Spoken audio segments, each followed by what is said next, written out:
বাইরে এখন তাপমাত্রা প্রায় 42 ডিগ্রি সেলসিয়াস। প্রচণ্ড গরমের দিনে আমরা একটা মজার এক্সপেরিমেন্ট করতে যাচ্ছি। এর জন্য প্রথমে একটা পোর্টেবল সুইমিং পুল রেডি করে নিচ্ছি। তো পুল প্রায় প্রস্তুত, এবার এতে পানি ভরে নেওয়া যাক।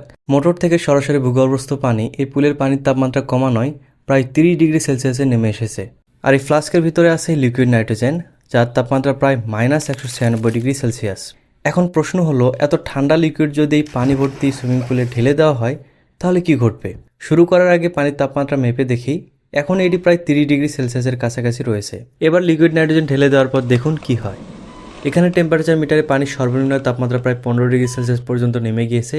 কিছুক্ষণ পরে তাপমাত্রা আবার 20 থেকে 21 ডিগ্রি সেলসিয়াসের দিকে উঠতে শুরু করেছে। এখন দেখা যাক এই পানিতে নামলে কেমন অনুভূতি হয়।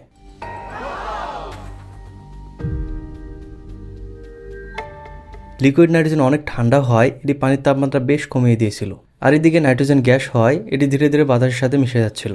এই এক্সপেরিমেন্ট দেখতে অনেক মজাদার মনে হলেও এখানে সতর্কতার বিষয়টিও মাথায় রাখতে হবে। লিকুইড নাইট্রোজেন অনেক ঠান্ডা হয়, একে সরাসরি কখনোই হাত দিয়ে স্পর্শ করা যাবে না।